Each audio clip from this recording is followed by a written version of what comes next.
마인크래프트의 크리퍼가 돼지였다는 사실 알고 계셨나요? 2009년 개발자 노치는 게임의 돼지 모델을 만들고 있었습니다. 그런데 코드를 짜던 중 높이와 길이 값을 실수로 뒤바꿔 입력했는데요. 그 결과 4개의 다리를 가진 기묘한 수직형 생명체가 화면에 나타났습니다. 노치는 이 모습을 보고 좋은 아이디어가 떠올랐죠. 그렇게 추가로 초록색 텍스처를 입히고 자폭하는 특성을 부여한 결과 바로 마인크래프트의 상징 크리퍼가 탄생한 것입니다. 이처럼 개발자의 실수가 오히려 게임의 핵심이 된 의외의 사례들을 함께 알아볼까요?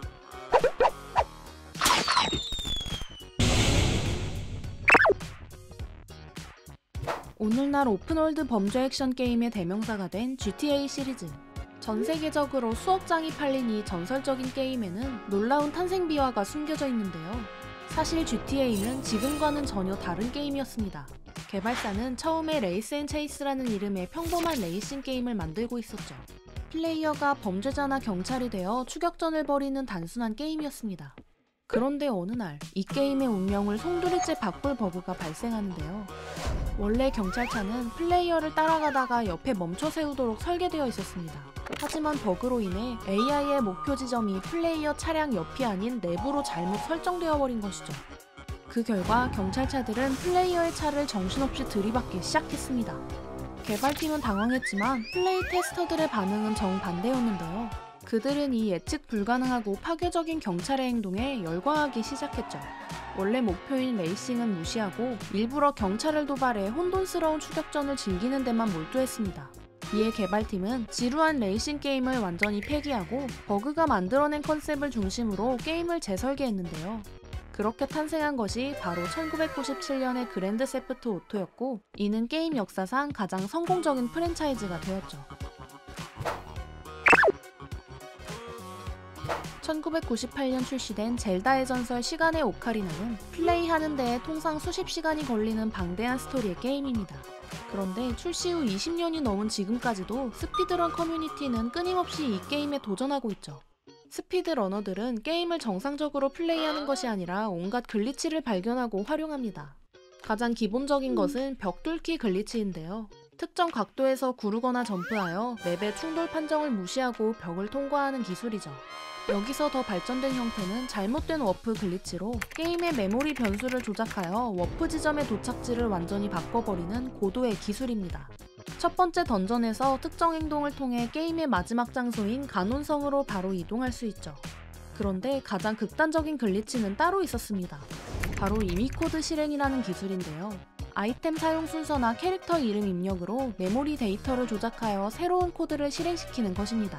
이를 통해 게임을 시작하자마자 엔딩 크레딧을 호출할 수도 있게 되었죠. 이러한 버그들을 통해 수십 시간이나 걸리던 이 게임의 세계 기록은 4분 미만으로 단축되었는데요. 스피드런 커뮤니티에서 글리치는 결함이 아니라 정해진 규칙을 우회하는 창의적인 도구가 된 것입니다. GTA4는 GTA 시리즈 최초로 사실적인 물리 엔진을 도입했는데요. 이 덕분에 캐릭터의 움직임과 충돌이 매우 현실적으로 구현되었습니다. 거대한 도시를 자유롭게 돌아다니며 온갖 상호작용을 즐길 수 있었죠. 그런데 이 물리 시스템에는 개발자들도 예상치 못한 버그가 하나 있었는데요. 바로 자동차를 몰고 특정 공원 놀이터 그네에 부딪히면 차량이 즉시 하늘 높이 올라가 도시 반대편까지 날아가 버리는 것입니다. 이는 게임의 물리 엔진이 충돌 에너지를 제대로 계산하지 못하고 폭발적인 힘을 발생시키는 것이었는데요. 이 어이없는 버그는 죽음의 그네라는 별명으로 불리며 순식간에 유명해졌습니다. 플레이어들은 일부러 이 장소를 찾아와 다양한 종류의 차량으로 실험하기 시작했죠. 이를 본 락스타 게임즈는 게임 진행에 문제가 없고 오히려 플레이어들에게 독특한 재미를 준다고 판단하여 후속 확장팩에서도 이 그네를 수정하지 않고 그대로 남겨두었습니다. 2010년 출시된 레드데드 리뎀션은 서부 시대를 배경으로 한 락스타 게임즈의 오픈월드 게임인데요. 이 광활한 서부 세계에서는 가끔씩 아주 기이한 버그들이 발생하곤 했습니다. 그 중에서도 특히 충격적인 것은 쿠거맨과 버드맨 같은 하이브리드 NPC 버그였죠. 그런데 이 버그로 인해 가장 악명을 떨친 NPC가 있었습니다. 바로 당나귀 부인인데요. 당나귀 부인은 게임 엔진이 여성 NPC와 당나귀를 완전히 혼동해버린 결과물이었습니다. 인간의 형상을 한 캐릭터가 당나귀처럼 네 발로 걷고 울음소리까지 내는 기괴한 모습이었죠.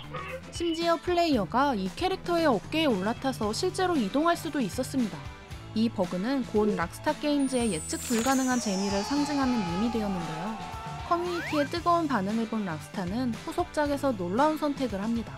바로 특정 지역의 방앗간에 이 캐릭터를 공식 이스터에그로 포함시킨 것이죠. 그곳에서는 인간의 몸통에 당나귀 두개골이 달린 당나귀 부인의 유해를 발견할 수 있는데요.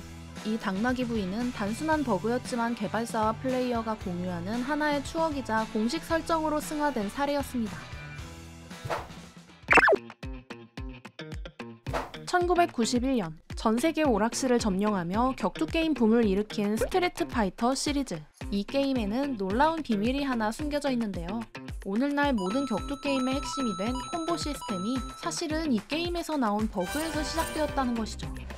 원래 개발팀은 캐릭터가 공격을 받으면 잠시 경직되는 히트스턴 애니메이션을 구현했습니다.